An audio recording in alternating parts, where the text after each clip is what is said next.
Dance, vá, dance. Entrei nas pontas dos pés. Encontrei-o atento, lendo, recostado na rica cabeceira. O leito parecia intacto. A cor cinza dos longos cabelos sobressaía na candura dos travesseiros de linho impecavelmente passados e engomados. Parecia um príncipe renascentista. Prendi a respiração na absurda esperança de que não percebesse minha condição. Não me sentia à vontade e, ao mesmo tempo, não queria estar em nenhum outro lugar no mundo. Alguma coisa de extraordinário havia acontecido comigo. Uma mudança me havia levado a ele, mais uma vez. Gratidão era a chave de acesso. Enquanto recolhido nesses pensamentos, sentia a sutileza do fio que me conectava a ele. Eu vim para oferecer-lhe um atalho, disse em tom decisivo, sem preâmbulos. Enquanto você for governado pelo medo, pela dúvida, pelo conflito dos seus pensamentos, deverá depender de alguém ou de alguma coisa fora de si. Enquanto não se liberar, você substituirá a dependência de alguma coisa pela dependência de uma outra coisa qualquer. Mas isto não é liberdade nem evolução. Examinou-me e uma sombra anuviou-lhe o rosto. Tudo denuncia a sua mentira. Você é um ser falso. A hipocrisia ainda guia sua existência. E agora, na cabeceira do seu filho, quer saber por que a vida parece enfurecer-se contra você. Parou e usou a pausa para levantar-se do leito. Aquela referência a Luca me sobressaltou. Rapidamente havia sentido toda a amargura daquele grave momento da minha vida. Assim mesmo, seguia com ânsia crescente seus movimentos. O Dreamer estava avançando em minha direção sem desviar o olhar, fixando-me ameaçadoramente nos olhos. Depois, esticou o pescoço, aproximando o rosto imperceptivelmente do meu, diminuindo as distâncias psicológicas entre nós. Cada molécula do ar vibrava, antecipando uma comunicação vital. Com rapidez, repetidamente vi-o balançar a cabeça de um lado para o outro, como um pugilista que procura uma abertura na defesa do adversário. O rosto assumiu a expressão feroz de quem está para desferir um golpe. Minha respiração ficou suspensa pelo medo. Transcorreu uma eternidade. O silêncio fez-se ainda mais profundo. Em seguida, num sibilo feroz como a ameaça de um inimigo mortal, sussurrou. O mundo é como você o sonha. Tive dificuldade para suportar. Quis fugir, mas não podia mexer um músculo sequer. Mude o sonho e o mundo mudará, disse. Acenei lentamente com a cabeça para indicar-lhe ter entendido que ele podia retirar-me daquela quina do universo, densa e grave em que me havia espremido. Foi neste ponto que recebi dele a ordem mais incrível que se possa imaginar. Tão inesperada quanto bizarra que, de início, até demorei a acreditar que estivesse falando sério. Dance, dance, dance! Intimou-me repetidamente, aumentando cada vez mais o tom da voz até torná-lo um grito possante. Dance! Dance! Gritou ao me ver paralisado pela surpresa, incapaz de mover um músculo sequer. Dance! Dance! Vai! Dance! Continuou a gritar até que ficou horrivelmente claro, sem equívoco, que estava me ordenando começar a dançar ali, naquele momento.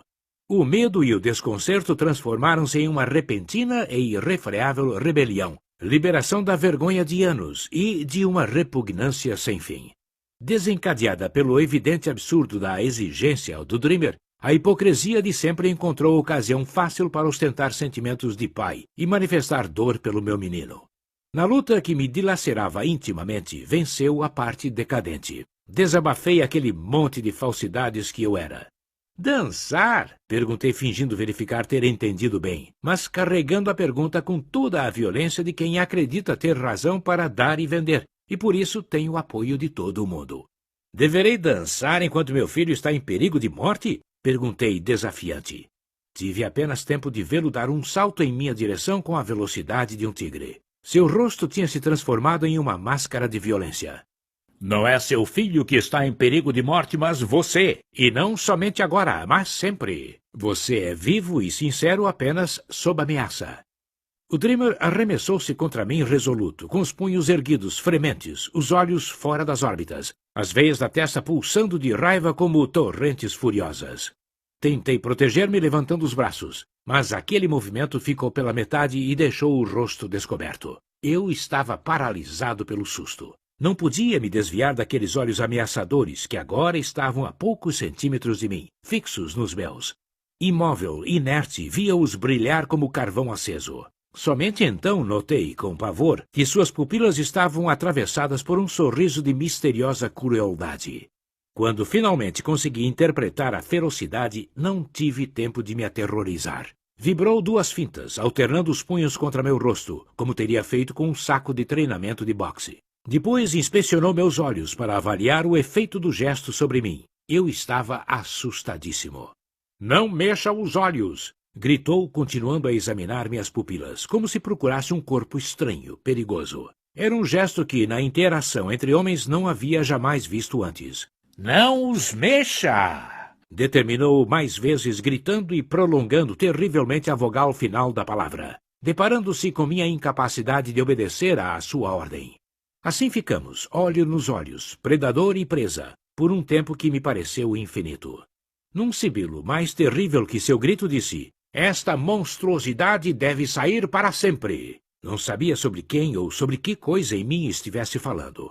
Em seguida retirou o rosto com calculada lentidão, porém ainda me mantendo sob a ameaça implacável dos seus olhos. Quando recomeçou a falar, o tom era normal, e exatamente por isso ainda mais devastador. "Eu não tenho limites", disse com fria ferocidade. "Estou aqui para ganhá-lo para sempre ou para perdê-lo." Surpreendentemente desembainhou um sorriso brilhante como pelo sucesso de um experimento difícil ou a vitória de uma aposta impossível. Aquele ser não tinha nada de humano, ou pelo menos não tinha nada daquilo que até então eu havia considerado humano.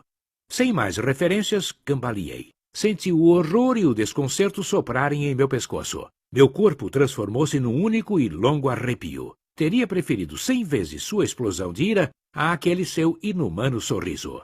"Você, como milhões de seres, é vivo e sincero somente quando sob ameaça. Somente quando encontra alguém ou alguma coisa mais violenta que você é que mostra um aspecto de homem.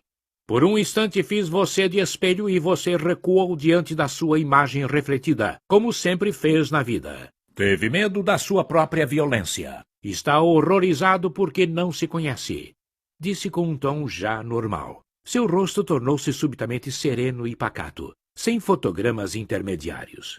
"Pessoas como você alistam-se à vontade entre os pacifistas, vão engrossar as fileiras de todos os exércitos da salvação do planeta, tornam-se apóstolos do humanitarismo, defensores contumazes da não-violência, sem saber que são eles mesmos propagadores de lutas e de divergências. A humanidade cria instituições beneficentes, organizações humanitárias, movimentos filantrópicos que são o reflexo encarnado da sua falsidade, da sua degradação. Altruísmo e humanitarismo tornam-se formas que seres usam para esconder de si mesmos a própria violência. São a forma com que alguns assumem a própria separação, a distância dos outros. A benevolência, a generosidade e o amor degradam-se e materializam-se numa alma mendicante, no equívoco mais completo do verdadeiro sentido de fazer pelos outros, na degeneração última e extrema da caridade. Agora o Dreamer não estava mais se dirigindo a mim. Na mira da sua injúria, havia englobado toda a humanidade como ela é, uma humanidade decadente, que perdeu qualquer conexão e até a memória das reais qualidades de um ser. Essa inserção de mais pessoas considerei um modo de abrandar a pressão sobre mim e dar-me um pouco de fôlego. Senti alívio, um misto de aturdimento e felicidade de quem sai milagrosamente ileso de um acidente mortal.